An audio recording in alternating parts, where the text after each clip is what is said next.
we're going to be talking about how you can leverage partnerships. And partnerships are anybody who either helps you get distribution, helps get your word out, helps you find additional funding.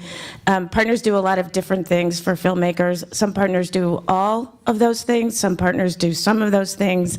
But you will find that partnerships will help your film not only get finished, but get out to people all over the world in some cases. And in many cases, partners can help you get to people who won't normally see your film. I think we all talk a lot about preaching to the choir. You do a film about a certain social issue, and all these people who are concerned about that social issue will go and see your film. However, I think for many of us, we want our films to get to people who wouldn't normally see that film, because you need to really speak to people who don't understand these issues. And partnerships often can be the solution to that issue. I'm just going to introduce our panel. Let's see. Okay, you're not in the order I thought you were going to be. Okay, I'm going to start with Julia, who's to my right, who's an esteemed filmmaker. Julia Bacha has made many films. She's a multi-award-winning filmmaker and a media strategist. She's creative director at a nonprofit called Just Vision. Just Vision is an organization that works to contribute to fostering peace and an end to the occupation in Palestine by rendering Palestinian and Israeli grassroots leaders more visible, valued, and influential in their efforts. Julia's credits include Control Room and Counterpoint, Boudros, My Neighborhood, and The Wanted 18. She also has a film that premiered here at Doc NYC called Naila and the Uprising. Unfortunately, she doesn't have another screening, but it's an excellent film and should be coming out next year on PBS. Let's see, Danielle Paresi. She heads a documentary, film and television marketing and communications organization called Image Nation Abu Dhabi. She's probably come the farthest of anybody to be here today. Image Nation is one of the leading media and entertainment companies in the Arabic-speaking world. It focuses on social issues, and they've produced films on autism, polio, and a film that most of us are very familiar with is My Name is Malala, or He Named Me Malala, sorry. Let's see, next is Kai Dickens. Sorry, okay. Kai has directed the highly acclaimed documentaries, many highly acclaimed documentaries, including Soul Survivor, which profiles 4 survivors of an otherwise fatal plane crash and aired on CNN. She made the film Fish Out of Water, which dissects the 7 Bible verses that are most often used to condemn homosexuality and same-sex marriage. And this film is important because it's actually been inducted into the Library of Congress for its role in changing perspectives on LGBTQ human rights. So congratulations, Kai. And she also has a film here called 0 Weeks, which points out that the United States is the only country, the United States and Papua New Guinea are the only 2 countries in the developed world that do not guarantee its citizens paid family leave, a situation that forces many low-income families to make the choice between caring for a loved one and keeping a job. And finally, we have Molly Murphy. Molly is the director of an outreach and impact organization called Working Films, which uses documentary film to advance social justice and environmental protections. She's been there for 17 years. She's planned and directed national media engagement campaigns, facilitated partnerships, and coordinated coalitions in an effort to reach beyond the choir, as I was saying, and make an impact on the issues of our time. So thank you, panelists, for being here. We've got a couple of clips, and each of the panelists is going to show their clip and then talk a little bit about the relationship of partnerships to the specific clip. Julia's first. Sorry. Julia, can we do Julia first? Sure. Do you want to introduce your clip? Sure. Okay. Hi, good morning, everybody. Thank you, Julie. The clip I'm going to show is the trailer for Naila and the Uprising, which had its world premiere this past Sunday in a very exciting screening here at Doc NYC. And I'm going to show the trailer part so that you can understand the context for the partnerships that we put together for making this film and subsequently now for the start of the distribution and the impact campaign.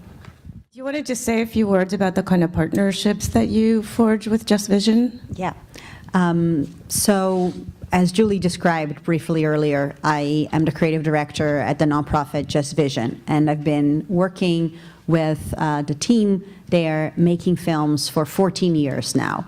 And Just Vision has a somewhat different model than traditional companies that make films, in that the films are created as part of process of wanting to change the conversation around a particular issue, in this case, Israel and Palestine. And each of the films come into production with already a number of partners who are brought into the process with the goal of ensuring that the film gets seen by individuals and institutions that need to see it so that the sort of long-term change goal can be achieved. So, for example, our last feature documentary was the documentary Budrus, and it was about a village in the West Bank that launched a nonviolent resistance campaign to prevent their community from having to be displaced by the construction of the Israeli barrier. And a big goal for us at that time was to change the narrative around what does it look like for Palestinians and Israelis to be struggling together against the occupation. The coverage at the time of what was happening in the village of Budrus while it was happening, and of other struggles on the ground, tended to focus very much on riots and the law and order narrative, and we wanted to change the narrative. So we worked a lot with both media companies and journalists, as well as locally in Palestinian villages and refugee camps, and with pre-army military institutions in Israel to get the film out for people to see as part of changing this. And we were very lucky to have a study done by the publicity company called Edelman, where they looked at the before and after of coverage of the protests in Budrus. And we saw a very significant shift in the narrative. So moving from one that focused on law and order to one that focused on a community that used nonviolent strategies with Palestinians and Israelis working together for a common goal. And that's the kind of thing that we very much want to see in our films. It's about changing narratives so that then eventually policies can be changed. But we ourselves as Just Vision, we're not focused on policy change. We're really focused on changing the conversation. Thank you. Let's go to our next filmmaker, Kai. We have a clip from your film as well, and you'll talk a little bit about the kinds of partnerships you're looking for or have made. Sure. So for our film 0 Weeks, we're just going to show the trailer because it gives a good snapshot of the issue. One of the things with this film is, again, it profiles families in a paid family medical leave crisis. And this has become a hot issue. A lot of us have heard about it in the news. It was talked about during the election cycle last year. And in the next 5 years, between 20 and 35 states are going to be considering their own paid family medical leave policy. And so in addition to working with groups on the ground who are kind of wanting to affect policy, we knew that we needed to reach outside the choir, and this film was going to be all about impact. So we wanted to work with Working Films, who does things on a state-by-state level. So we can talk more about that partnership and why maybe after the trailer. Making a film like this, we, of course, were cultivating a lot of partners on the ground. Many enlisted on this slide, from Families Values at Work, the National Partnership of Women and Children, Moms Rising, the AARP, the list goes on. And we really needed to get this film into the States. We wanted to find a partner who could work well with the partners that we forged and finding new partners. And what's great is the Ford Foundation, who helped fund much of our film, was really recommending them to us. So that was a major part of also, like, having a funder trusting Working Films and saying, hey, this would be a great group for you to connect with. So I'll turn over to you to talk about some of those partnerships and your Yeah, strategy? absolutely. I mean, the film follows leaders in the movement for paid leave. I think you do a really beautiful job of not creating a talking head documentary where these experts are just informing, but it actually follows the main character, Ellen Bravo and Verite, and just creates such a moving portrayal of how this impacts everyone. And for us, why it was appealing is we are attracted to content that translates and familiarizes the public with seemingly complex public and regulatory policies. So, high cinematic quality, and we organizationally, which we can talk about, I don't know if it makes sense to move right into my slide because I don't have a clip, and I don't want to, we might come back and forth between the two of us. But where we start is our work together with filmmakers is a fee-for-service contract, but we only work with filmmakers with whom we really have a shared vision and shared values and can articulate that. And we do work primarily at the state and local level across the U.S. So it was well matched, especially to the primary partner to the campaign, Family Values at Work, leads a 24-state coalition made up of organizations across those states working for paid leave. So that was just, very natural. The film is obviously features their work and is something that they can champion. And then the additional partners are all coming at different angles that address the paid leave crisis and who's affected, which is, it's caretakers, it's a public health issue, it affects parents, obviously, women are disproportionately impacted. There's all these sub-issues that domestic workers are clearly dealing with the issue of paid leave. So the possibilities are somewhat endless for how this film can be put to use in a way that can affect the issue. And our role, too, is what we do is a needs assessment of partner organizations and of potential partner organizations to look at what's your priorities and your goals and where are the gaps in terms of who you want to reach, but you're not. And we do have a main focus on reaching beyond the choir to look at the geographic and, we don't like to call people targets. I don't like to use target audience because I don't like to put targets on people, but essentially the stakeholders that we want to reach. So do you want to add to that before we go to mine as just a slide? Let's just go to Danielle first, and then we'll come back and talk more specifically about your work. Okay. So my clip is a little different. He named me Malala, which he mentioned before, is a film that's about 2 years old. But as we all know here, the lifeline of a film is much longer than that. And so for us, sitting in a really remote part of the world compared to here, we rely on partnerships in a massive way, both at the beginning of putting together a film and then also in the rollout stage. I loved when you spoke about research, because we're very research-based. We love to make sure that our campaigns are very impact-focused and we can actually see measurable results. So this is a little video with work that we've done with our friends at Malala Fund, who may or may not be here, but I can't see a thing, and FilmAid, which is an organization that uses film to reach refugee communities. This was really focused on a lot of research because, of course, there are cultural barriers to education, but that's really not the biggest issue here. The biggest issue, of course, is in a refugee camp. It's access, it's safety. And so parents are most concerned about getting food, clothing, other necessities before they even think about education. And in some of the camps in Jordan specifically, children have to travel 45 minutes to get to the education space, which isn't always the safest, to be honest. And so for us, this was about inspiring girls and boys, actually, because we did a campaign with boys too, because this is as important for them. And we also did similar screenings, but different workshops with their parents to say, hey, this is something that's essential when you are thinking about your child's life here in the camp. So again, these partnerships are so important to us because they make really tangible results. Thank you.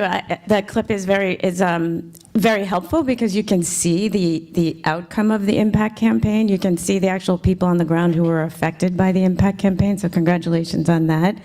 It helps to have a Nobel Prize winner be the the catalyst. But in a sense, the Nobel Prize Committee is a partner in a way. I mean, they're helping to get the word out there too. So partners come in very different shapes and sizes. And I want to start with the filmmakers, because if you're just starting out on your film, how you Julia, you already have your organization in place. Kai, you've done this a million times. For a filmmaker starting out, what advice could you give them in terms of finding partners that you think will work with you, and what kinds of things do you look for? Sure.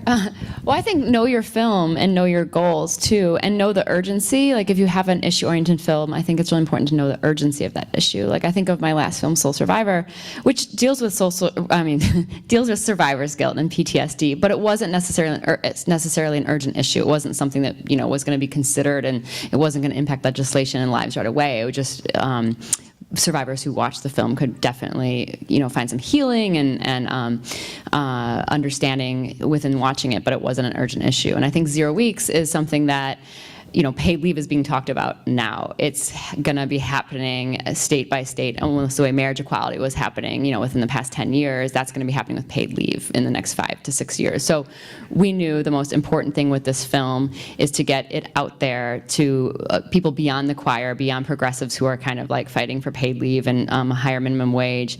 And we needed a state by state campaign to do that. I think the other thing too is knowing that, getting into how to position it, and knowing that Mali was based in the South with working films, and we want to make sure to position paid family leave as a family value, I think, to conservative audiences in particular.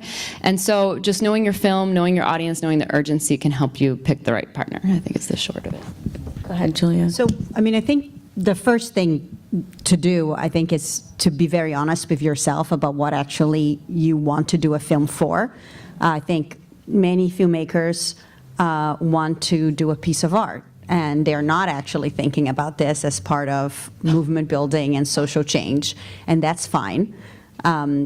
If you are making a film because you want to see change happen on the issue your film is about, I think it's very important to first connect with the people who have been working on that issue for decades and building the movement for a long time, because it can be very easy for a filmmaker who feels passionate about an issue but has recently learned about it and sort of parachutes in and makes a story, and then wants to have all the other groups and communities that have been working on this issue to use that film as part of distributing, as part of a distribution mechanism for your film. But it actually, it's not what the movement needs at all. It's not where the social change is going to happen. It just doesn't fit. And so I think that's the first work that filmmakers need to do when you're working independently, when you're not part of already an institution or a group of people that is connected to the stakeholders and to the most vulnerable people. I think it's very important for filmmakers who are interested in social change to think, what is the impact your film is going to have on the most vulnerable individuals related to that issue area, and to try to find out what that is from people who know that information.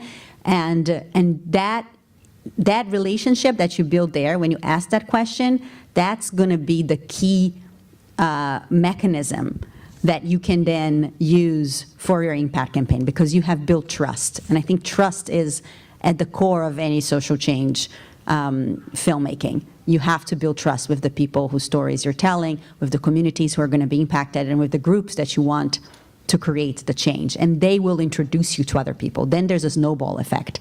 Then you actually, if people trust you and they believe you are on their side, then introductions are going to happen, and things are going to happen even without you having to do tons of work yourself. That's great advice. Let's talk about timing. Kai, when you reached out to Working Films, where were you in the process of making your film, and why did you choose Working Films? Yeah. Well, and to spring off what you just said, I think, first came the stakeholders in the issue. So our first goal was reaching out to Family Values at Work, who's been working on paid family leave for 30 years, Moms Rising, people like that who've been working on this issue. And like you said, it's just such a good point to reiterate that can open up the door to funding, that opens up the door to great, advocates for your film, people who are going to be championing it and bringing it out the door. So Once we were in post-production and knowing that we were going to be starting the festival circuit soon, and knowing that we wanted to start an impact campaign pretty immediately, that's when we started looking for, an impact partner. And we talked to our funder for the Ford Foundation, and they recommended Molly and Working Films, and that's, I think when to bring in an impact partner is really important because they need to have some lead time as well. And so we brought you guys in right around, 6 months before we were done with the film. All right, so pretty late in the process. Can we put up Molly's slide, please? Yeah, so Julia, what you just articulated is a great way to explain how we work in two ways. For the long history of Working Films, which you mentioned, we're now in our 18th year, has been film campaigns where we start with a filmmaker, we look at the various issues within it, we identify partners, we listen from them, how it can serve their needs, and we design impact campaigns to meet those needs. And it certainly supports distribution. They have reach within their infrastructure, and that's something that we take into account when we select partners is, who do they reach? And then again, where are the gaps where we can build additional partnerships and just be proactive in where and when we time screenings. And go ahead. I was just going to say, can you give us a specific example Of just more specifically how you identify a partner and what they do for you? Yeah, absolutely. So there are two main things we look at. So if you're talking about paid leave, as I mentioned, all the sub-issues, we would take a sub-issue such as caregiving, and look at who are organizations working towards that, select, what we do in terms of how we select is we look at focus and reach. So focus is what within the broad issue of paid leave are they focused on? Are they focused on caregiving? Are they focused on business policies? What are the sub-issues that they're focused on? And then we look at their infrastructure and reach. So are they a membership-based organization? Do they have affiliates across the nation? Are they just a kind of think tank and technical assistance organization based in DC that does a lighter touch, because that gives us information about how they can actually support the distribution. So if you have Family Values at Work has a coalition in 24 states, those coalitions are made up of like 5 to 20 organizations across the state. They all want to show the film. They're all committed to paying for it. Like that is what we consider impact distribution and supporting that. But we are looking at doing it with clear outcomes in terms of every screening event having an accessible and meaningful take action that audiences take that bring us back to the change. The other work that we began to pursue in the last 5 years speaks to what Julia said in terms of after working on individual film campaigns for so long, some of them it felt like you were putting square pegs in round holes, that you were applying this film to organizations versus beginning with the needs of a movement. And so we began issue organizing campaigns by which we started with two broad topics, which are the environment and the economy. And to both of those, we bring a really intentional lens of racial justice. And we talk to organizations leading change at the national, regional, and state level to identify what major content needs are, what priorities they have, and then we select media. And in our issue campaigns, we work from anywhere from 6 to 15 films on an issue, and we distribute them across states where there's tipping point potential to create change. Kai's film, because it also has this great potential to be moving progress in the states, was a great fit for us. It also, there's, like I said, many other ways we can use it. Businesses are also going to lead on paid leave in states where there aren't policies pending or where they might not be introduced. Businesses can still help to create it into existence. So I wanted to, it's a lot of work. yeah, we do a lot of work. It's a lot. And all this work has to be paid for. And so I think one of the largest challenges in any kind of documentary work is finding the funding to do what you need to do. And in essence, you're only halfway done when you finish the film. Now you have to get the film out there to be seen by people and accomplish all your goals. So let's talk about how you guys get these things funded. You don't necessarily have to talk about the dollars, but talk about the thought that goes into figuring out how you're going to pay for your impact campaign. Do you want to start, Julia? Sure. So yes, I mean, an impact campaign costs as much as, or if not more, what it costs to make your film. That's the truth. And I wanted to just acknowledge if Emma is here. Emma Alpert, are you here? Can you stand up for a second? So Emma is our outreach manager in the United States. And so, in many ways, it's like after the film is made, the baton is passed to Emma at Just Vision. And she's really thinking through partners here. We also have an outreach manager in Palestine and an outreach manager in Israel, which are the sort of three major countries in which we have dedicated staff to do impact campaigns. We also obviously distribute the film all over the world, but we don't yet have the capacity to have a staff person who is thinking strategically and designing campaigns in those locations. And in order to maintain a staff that is doing this work, or if you were to, let's say, partner with Working Films, or if you were to hire a company or individuals to do that work, there is a sort of a term that has become more well-known now, is the impact producer, which is a person that you bring on after the film is finished, if ideally before, but sometimes you can't pay that person, until you actually have that money, to be thinking through and to be doing a lot of the work that is very hard for filmmakers to do it individually. So you need to pay people first. You might want to have to pay yourself if you're going to be actively involved for another year in distributing the film. There is also the hard costs of travel and making the copies and all of the printing stuff. And in our case, which is a very specific case, we are lucky at Just Vision that we have individual donors and family foundations and institutions that understand already that work, but a lot, sorry. But you've been working on building these relationships over many years. Over many years, right? And what I will say is that the first thing to know is that sometimes when you approach a funder, and you are asking for money, and they're like, "But your film is finished. What do you want money for? Don't you now make money?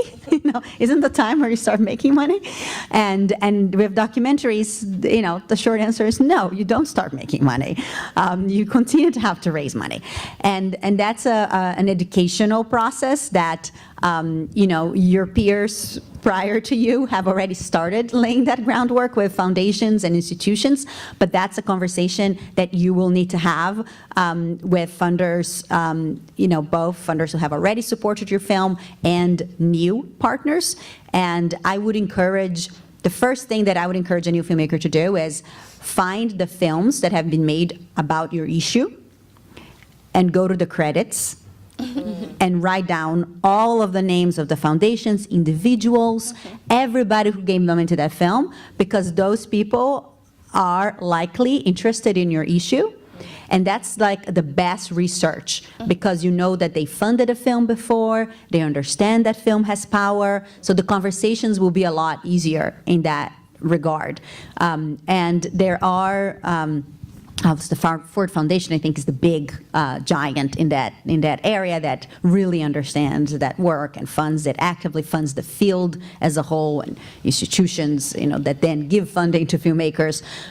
But there are many more out there. And in your issue, whatever your film is about, there's going to be funders that are specific to your issue, that are not film funders. And that's where I think you are likely to get lucky there. Danielle, your Imagination is not a not-for-profit. It's a for-profit company, so you presumably have a budget to spend. So you are looking for what in a film, and what makes you decide this is a film that we want to work with and this is a film we want to put out there, and how do you determine how much resources to put into it? Well, for-profit is kind of a tangible term. We're working in a very nascent area of the industry, right? So if you, a little bit about us, we're a filmed entertainment company. We're mainly creating content for the region. We finance that by co-financing internationally. The success of that then feeds what we do locally. Doc, and I have a weird role because I'm doc in marketing, but when you think about the campaign work, that makes more sense because you need to look at both of those things. Doc is very specific and it's slightly different than everything else we do because we're looking for projects that speak to issues that are of import to our region and beyond. And then the subtext underneath everything is showing a different side to both the Middle East and Islam.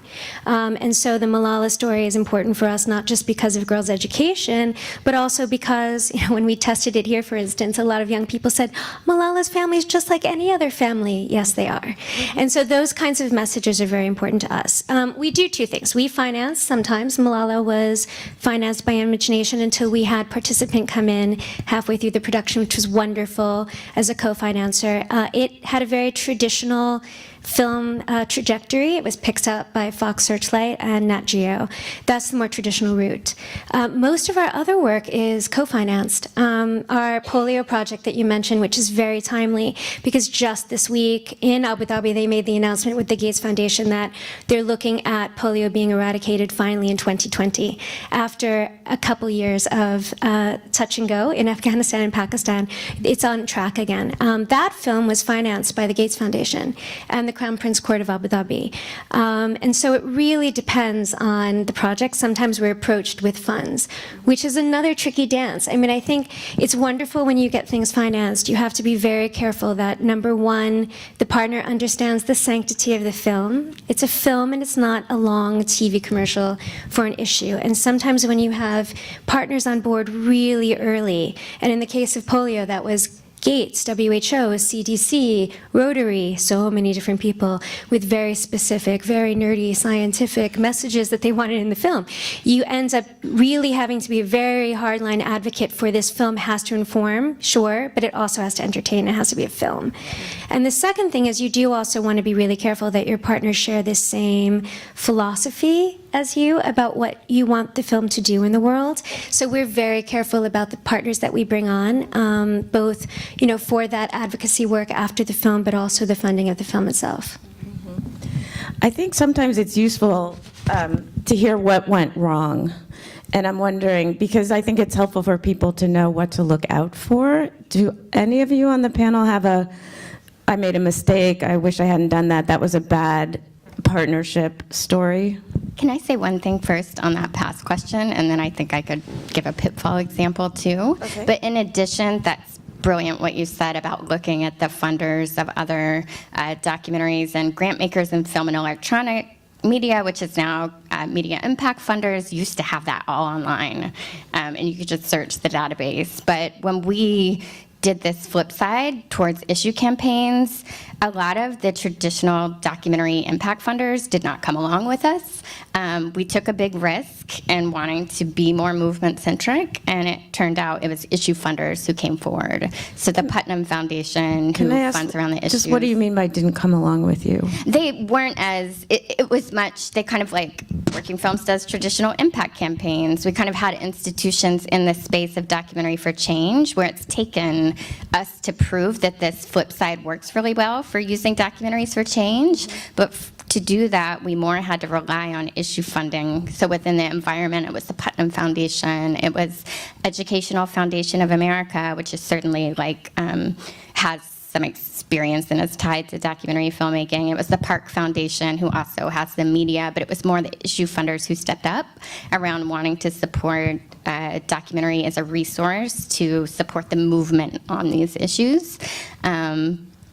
So it's been a change in terms of how the fundraising is initiated. And then in our work together, when Kai first came to Working Films, there was support to finish the film, but there was not support for the impact campaign yet. So our first work together was a tiny contract just to do interviews with key partners to articulate their goals, how they could utilize the film, the audiences, the timeline that we could put into an LOI that we could then fundraise for and circulate, and all the fundraising has been built on that. Does everyone know what an LOI is? Letter of inquiry, That you 3-page document. that you send first to a foundation to see if they'd be interested in considering you. Absolutely. And two, I mean, Kai also, her partners are championing in the film in a way that they are going to funders on behalf of the impact campaign. So Family Values at Work, Moms Rising is writing a proposal now to help create a house party cut. They're really championing and seeing the value in a way that they're approaching their funders. So Molly, do you ever run into a situation where because you work with so many funders on one project, where they have competing agendas that you have to manage? No, we haven't had funders with conflicting agendas, and I think in part we don't create grant proposals that aren't exactly what we want to do and what we're going to do. So they have to kind of embrace this strategy to come on board. So we don't shapeshift for whatever their priorities are. We absolutely don't do that because we want to do what we think is the best and most successful that work. point, I think you make it really clear that the filmmaker is the client at all times, and that I think helps the funders kind of fall in line if they do for a minute think we should focus on this state or focus on this one businesses instead of pediatricians or that type of thing. I think you're constantly saying, well, what does a filmmaker want to do? And I think that's really helpful because you have to preserve the sanctity of a project. But really quick on the point of finding funders, Julie's right, look at the credits, find out who did it. But the other thing to look at is find the organizations championing your project, doing the work on the ground, and find out who's funding them. Because they might not have funded a film before, but they obviously have a stake in the issue, and if you can find out who's funding the organizations doing the work, and go to those organizations and again get those stakeholders on board. They'll often go to the funders on behalf of a filmmaker saying, hey, we can make a film on this and that's exciting, let's do it, so, and that can be an exciting option for I think some of those organizations that might not have even funded film before. A cautionary tale, which is not necessarily related to partners, but is more related to distributors and distribution agreements, and we haven't touched on this yet, but obviously to do a lot of this work, you will need to have control over where your film goes, who sees it, who gets to pay for it, and who doesn't, because often impact campaigns involve letting people watch your film for free because you want them to see it, it's strategic, and you want to be able to do these screenings and these events. But if you have already, either because of financing and co-production agreements early in the stage of your film, given up certain rights to your film, that means that you can't then enter into partnership agreements with constituency groups that could take your film all over but would require these screenings to be for free for various reasons. Sometimes people can't afford it. Sometimes you don't want to ask for money because that exchange of money would would send a signal that you don't want to send a signal. And so be very careful if it is your intention to be fundraising for outreach and impact campaigns, that you don't, in the process of co-producing your film, give up rights that you will need to do that. And unless you're getting into an amazing co-production deal or an incredible distribution deal, and those are very, very far, there's very little of that happening these days. It happens sometimes.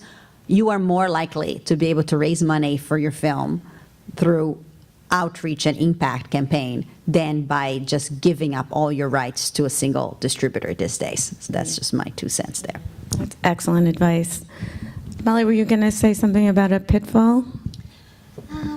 I think a pitfall just around, I think there are production funders who want to know everything about the impact campaign who don't always come forward and fully supporting it. So they might see the full budget, give the impression based on that they're going to come in full, and that many times doesn't happen. So filmmakers are a lot of times left in the lurch when their film is ready to be released. I see that happen, and a lot of our work has been supporting aggressive fundraising, and fortunately this 0 Weeks did come via the Ford Foundation, who is committed to the Impact Campaign, and is also taking a great approach in terms of their alignment with program areas. So Just Films is really intentionally looking at alignment of program areas where they can gain buy-in from, is it Just Economies, or what's it called?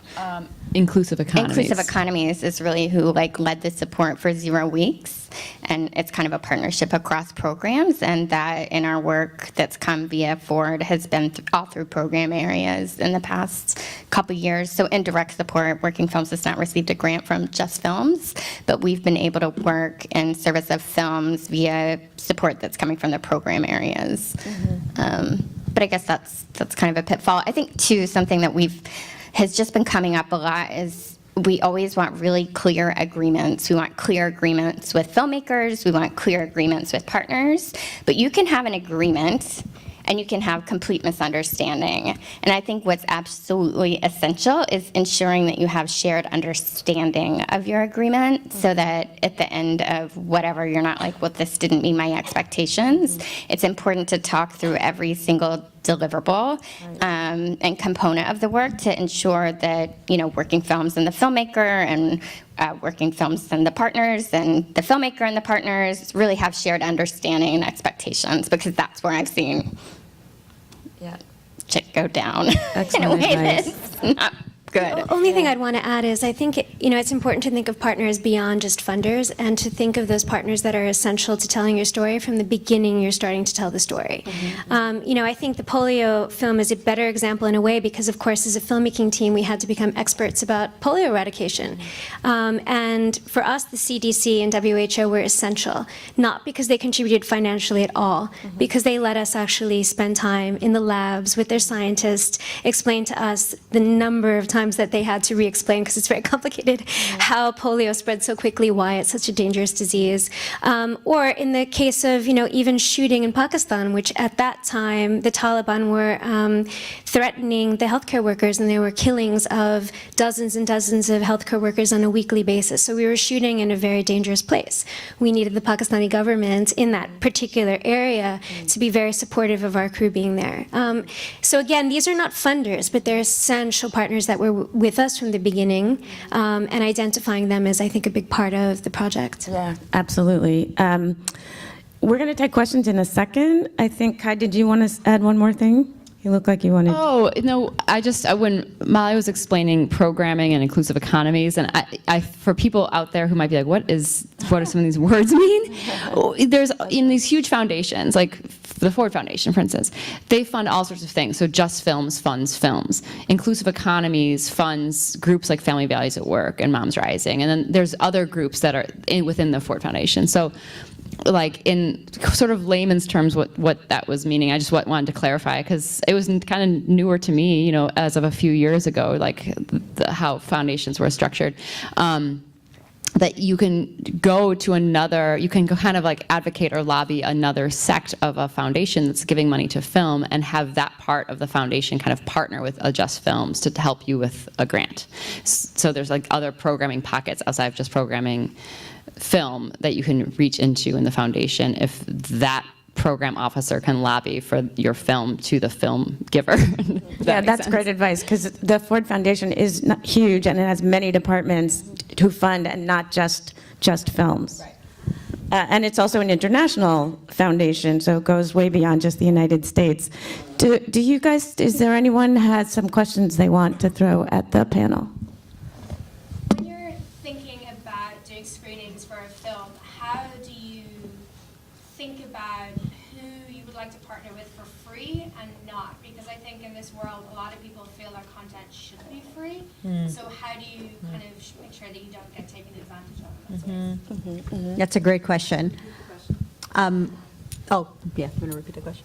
The question is, how do you work with people who want to do screenings in terms of what they get for free and what needs to be paid for? Make sure you don't get taken advantage of. Yes. Yeah, I think it's a dance that you're going to have to figure out. There is no, in my experience, one size fit all. You're going to have to think through what are your priorities with the film, like what are your goals, and to achieve those goals, there's going to be certain groups that you absolutely want to make sure that they use your film and distribute to their constituencies, where they're national and international constituencies. And then my recommendation is to try to basically make package deals with organizations, right? So you want them to feel special and that you understand their value and what they're bringing to you, but also ensure that they also get it, that you need that funding so that you can do the work with the film that they also want you to do. So it's a true partnership, right? There's like both of you are winning something out of that distribution in particular. So you're thinking individually about those groups. If there are big institutions that, let's say you want your film to be screened at the World Economic Forum, they can pay money, but you actually might not have to ask for money because you just decided that having a screening at the World Economic Forum is going to hopefully get you a lot more money because you're in that room and people watch that film and now they saw it and they see the power and you're going to get funding from that screening because there were funders in that room. So you're thinking through those steps, right? And you're going to have to figure out, I think, on a case-by-case basis, while at the same time making sure that you figured out some logic for when you allow people to see it for free and when you don't, because people talk and people are going to learn, oh, but you let them screen it for free, and why can't I screen it for free? Yeah. So you need to just figure out what's my goal, what's my strategy for achieving my goal, who are the partners that I need, what is my logic for when I let someone watch it for free versus not. Have that clearly, either it could be stated in your website or it could be just something that you know and that you share individually with the partners, and try to stick to it as much as possible. The other thing too, I think, as filmmakers, we all have to kind of have each other's backs in a way too, because if you constantly talk about the value of your work, that you're going to do free screenings sometimes because of the ripple effect, and that's so important. We're doing one on The Nation, the cruise, coming up, and it's free, but there's people from The Nation there that will hopefully write about it and talk about it, and so it's like great, But at the same time, I think really explaining to partners or just groups who want to screen your film why you have a screening fee helps them understand when the next filmmaker comes who has a screening fee and the next filmmaker comes. So in that way, we're kind of creating an industry that helps ourselves sustain our work. But like you said, it's a dance. You're going to do free screenings. And I think the only things I've ever regretted not doing is when I've asked, when certain free screenings I've passed up, because I do think if the ripple effect is going to be there, then it's worth doing for free.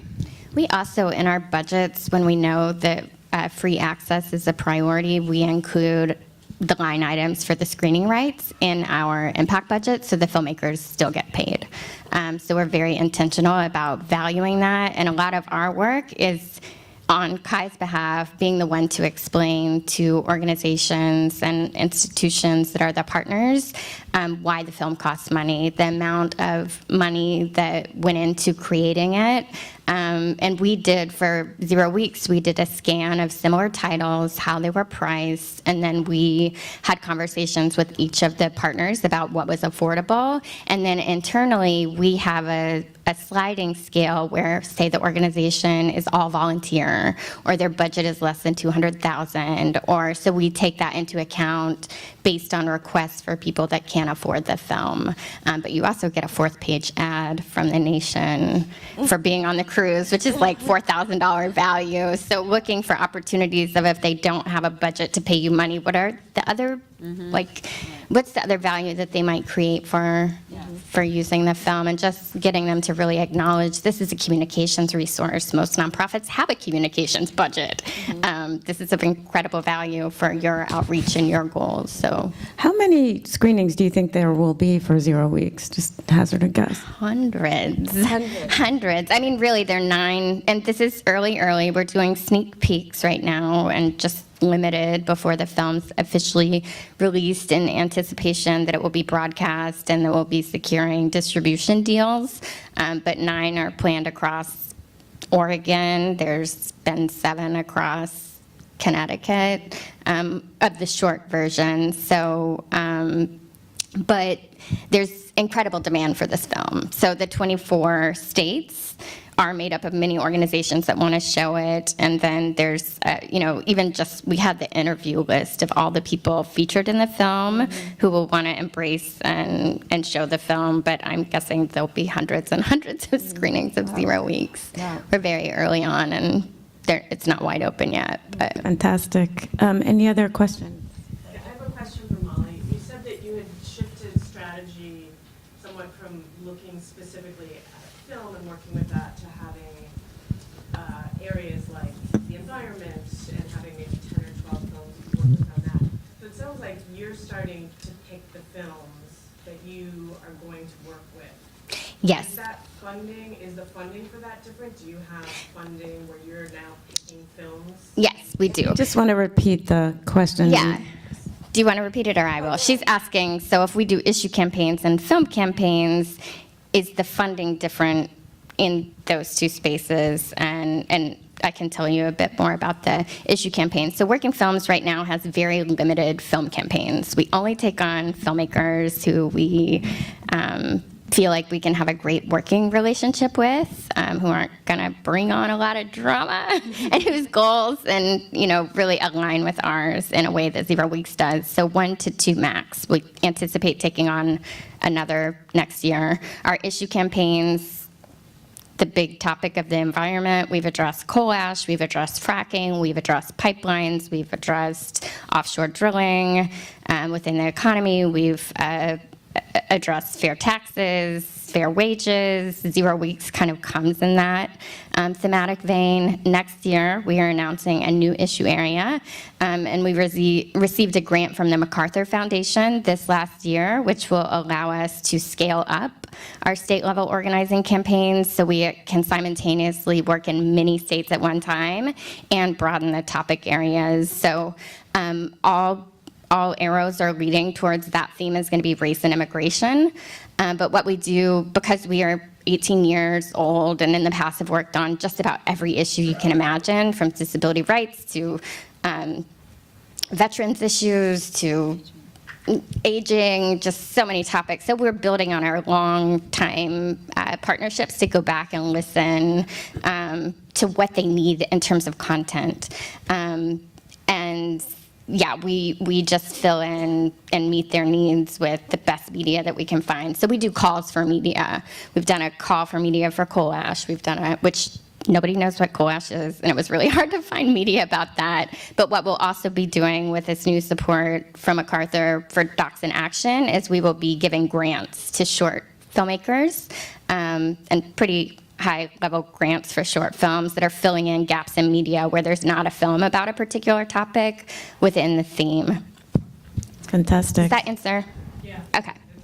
But it is mostly issue funders are funding our thematic work in full. And then with filmmakers, we support their fundraising to pay fee-for-service contracts. That's great. Yes, back there. I think one of you mentioned this briefly, but is there an online database to find media impact funders? Yeah. So the foundation directory is available at any library. That's where we access it. Otherwise, you have to pay a bunch of money for it, but it's available at public libraries, so you can just go there. And what you do is a topic search, or you can do it 2 ways. You can search an issue area, and then you can look at geographic focus. So if you know you want U.S. domestic, you do the issue area, U.S. domestic. Or if you're focused in a certain state, you would pick that state, and then it comes up with various foundations, and then it will tell you what their application process is. Some of those are like, we don't even accept applications, like it's invitation only. Others are like, just do the LOI, so it tells you that. And then the other way you can do is what you've suggested is you can look up nonprofits and look up who has granted them. So we oftentimes we'll go look at organizations working in a space, and you can get a detailed list of all of the funders that have supported their work. And then if it's a little more difficult with filmmakers to see who funded them if you're not going through this credits, and if Media Impact Funders doesn't have that database anymore. But if there is a nonprofit entity around a production company, they also have a nonprofit. Maybe yours could be something that you could look up and see who funds you. But it's called Foundation Directory, and you can get it at the library. And also the librarians often will tell you how to do it. And also check out the Doc Society website. Oh, It yeah. used to be known as BritDoc, and they have a lot of resources there and lists of funders for that space of impact. Thank you. Any other questions out there for these wonderful panelists? Sure. Yes, Daphne. Good morning. Amazing work that all of you are doing. So my question is, will you work with a film that might have had distribution but no impact, but the filmmaker wants to now make it more of an impact film, especially based on social media response to that particular film? You mean if the film has had a broadcast or a theatrical release, would you go back and do a social media? Because typically the campaigns are done prior to broadcast, depending on what your broadcast or how much exclusivity your broadcaster wants. We do. We do this assessment of what's needed, and we look at what the very best content is. And even if it's been out, we're not focused on only hot new media. Within our thematic collections, we use excerpts of features, we use excerpts of films in production, we use older films. It's really about just what's the best media at the right moment to meet the need. So I think Two Towns of Jasper is a film that's highly relevant today and very old as we look at what's happening around race relations and racist violence in the country. I think that's an example where that film can have a brand new life, and we're definitely Working Films is open to that. I want to add, I think that sometimes you don't know what you have until you see the reaction from audiences. So a very good example of that is we did a little film on autism in the region a couple years ago. It's maybe 80% in Arabic, and it was meant to remove the stigma of autism in the region, because there's a very big stigma if your child is not perfect, and parents don't go looking for the support they need. We thought it was just going to work in the region. We had no idea that it would also be something that larger audiences would connect to. And that film is about 4 years old, and it's had this incredible life. It's still being asked for by governmental organizations, many different autism organizations in Europe. Here, again, we had no idea. And so 3 years after the film debuted for us, we're running a pretty active campaign. So I think if it's an evergreen story, if there's something that's really tying the timeline, there's no reason to not realize what your audience wants. And you're also kind of repurposing the polio film, right? Because Yeah, 100%, because there was a terrible backlash the last few years, again with the Taliban. It came, polio came back in Afghanistan. It appeared again in Nigeria, where it was nearly eradicated, and so things are looking quite grim. This new news is fantastic, and so we're looking at going back to some of the characters that we visited a few years ago to see how they're doing. And so yes, it's hard. If something's affecting people, I don't think that there is a certain timeline on it, because it's tied to certain distribution guarantees. Anybody else? I have a question. How do you know when the campaign is over? I mean, ideally the campaign is never over, but at some point people have to move on to different projects. So how do you know when a campaign is over, and how do you deal with something that comes up 6 months after you've thought you've completed your campaign and someone else calls? Well, I mean, for Fish Out of Water, the film that dealt with marriage equality, we were going around the Bible Belt on a tour called The Great American Outing. Get it? It was, and with that film in 2009. And what's happened since then, which is interesting, and I thought like by 2011, 2012, And then especially when Doma was struck down, I thought, okay, Fish Out of Water has like had its day. But we've just translated it into Haitian, we've translated it into Russian, now it's screening in Russia. We're getting renewed calls all the time, especially now with these state laws about, can you make a cake or not, and that type of thing. So it's just interesting because even if your film might have run its course in America, there might be, or a different country, or wherever country you're based, or wherever country this was focused, it might have a whole new renewed purpose 2 or 3 or 4 years down the road. And so your film will kind of tell you, I think. I don't think you ever want to turn away screenings or opportunities for your film to make an impact. So I know just as a filmmaker, that's kind of surprising when we get phone calls still, but they just kind of trickle out. It's just sort of like a bell curve. I think you have your high moment, and then it kind of goes down, and then sometimes there'll be little peaks, but I don't think you ever divorce your film. And on our side, we do close out when funding ceases to exist. But what we do with our thematic collections, which are all on DVD, is create screening toolkits and make them available for free for people that want to self-organize beyond.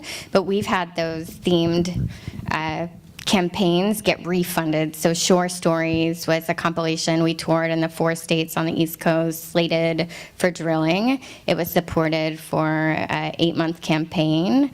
It was taken off the table by the Obama administration, so we didn't really need to be doing that work, but now it's back on the table. So we have renewed funding to relaunch the series, add new media, and both do the East Coast, the West Coast, and the Arctic.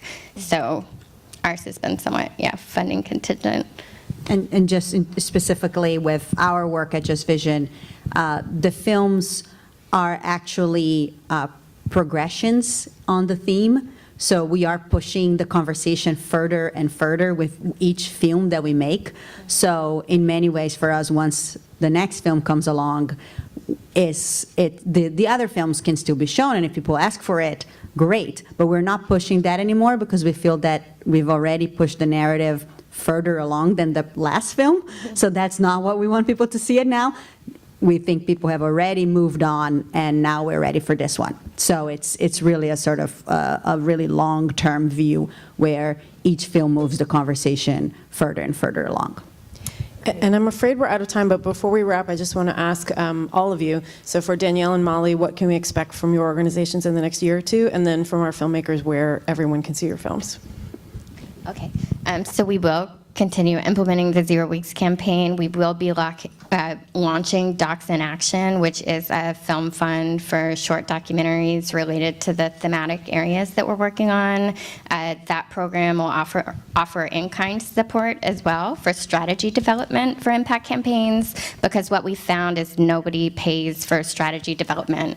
That you have to have a plan for impact to get your impact campaign funded, but nobody funds making the plan for impact, and that has huge value. So we'll be offering it in kind to 4 filmmakers per year.